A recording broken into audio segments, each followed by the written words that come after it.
Bonjour. Alors, aujourd'hui, je voudrais répondre juste à une question.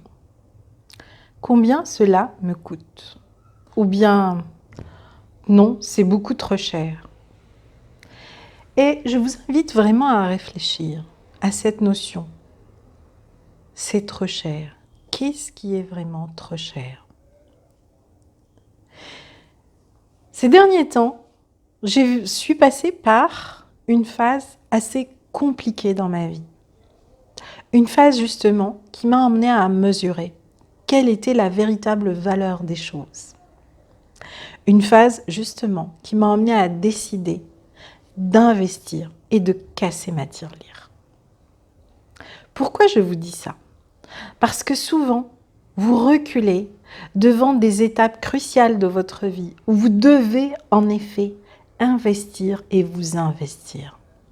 L'investissement financier n'étant que la résultante du processus d'investissement personnel que vous allez mettre dans ce projet ou dans cette décision ou dans ce choix qui vous tient à cœur.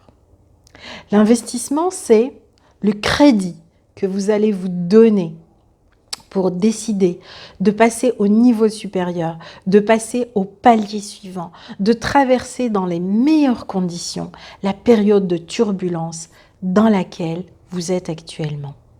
Personnellement, eh bien, cette période de turbulence par laquelle je suis passée m'a demandé énormément d'énergie. Et donc, je m'y suis investie parce que cela était important pour me permettre d'aller plus loin, pour pouvoir continuer à être en forme et à répondre et à donner le meilleur à mes clients, à mes partenaires. Je me suis donc investie d'abord en temps. C'est-à-dire que j'ai consacré du temps à cette question qui me tenait à cœur. Je me suis consacré du temps. 1. Le temps, c'est de l'argent. D'accord? C'est une forme d'investissement en soi. La deuxième chose, je me suis faite accompagner par les meilleurs. Parce que quand on est dans le brouillard, eh bien, on n'y voit plus très clair et on a besoin de quelqu'un qui va nous guider pendant cette période pour nous amener justement à sortir du brouillard. Donc, je me suis faite accompagner par les bonnes personnes pour qu'elles me guident, pour qu'elles m'aident à passer ce processus. Et puis, se faire accompagner, eh bien, c'est accepter de ne pas être seul dans cette étape. Vous l'avez compris? Deuxième point, se faire accompagner. Le troisième point, c'est ne pas rester seul, ne pas rester isolé pendant cette période. C'est revoir ses amis si on en a envie. Quelquefois, en effet, quand on n'est pas bien, on n'a pas envie. Mais en tout cas, voilà, rejoindre un stage, rejoindre une équipe de personnes qui partagent cette même problématique, eh bien, ça vous permet de voir que vous n'êtes pas seul au monde et que finalement, ce n'est pas si grave. C'est juste une étape que vous avez à partager et à vivre et à traverser dans votre vie parce que cette étape va vous grandir, parce que cette étape va vous permettre de guérir des parties de vous-même qui aujourd'hui s'adressent à vous à travers cette phase. Et enfin, la troisième chose, j'ai investi financièrement dans mon projet de transformation parce que ça aussi, c'est important. Et les finances se suivent uniquement lorsque vous clarifiez exactement ces étapes et lorsque vous décidez à vous engager totalement dans ce qui est important pour vous. Et devinez quoi? Eh bien, au bout de 3 mois, c'est-à-dire au bout d'un cycle de 90 jours, exactement comme ce que je partage avec vous, tout s'est clarifié dans ma vie. Ce que je voulais s'est mis en place et même au-delà. La nature a été absolument incroyable, je dirais l'univers.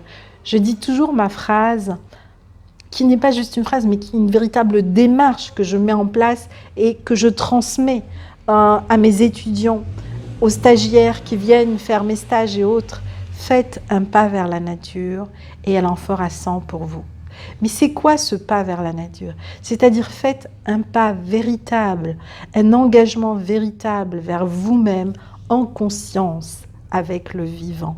Et le vivant entier, l'univers entier, la nature entière va travailler avec vous pour vous amener là où vous avez envie d'être, là où votre âme a envie d'être, là où votre projet est.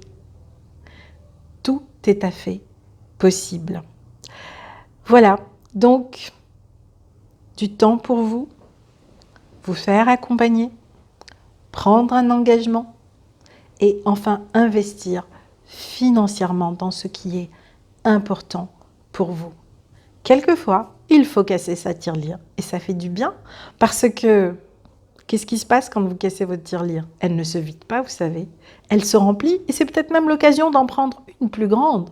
Et du coup, elle va se remplir beaucoup plus vite. Et elle va se remplir peut-être beaucoup plus. Pourquoi? Parce qu'à l'intérieur, vous aurez fait la place à des nouvelles choses. La nature a horreur du vide, n'est-ce pas? Le vide n'existe pas, en réalité. Et deuxièmement, eh bien, vous avez fait circuler de l'énergie sous toutes ses formes, aussi bien sur le plan de la conscience, sur le plan émotionnel, sur le plan financier.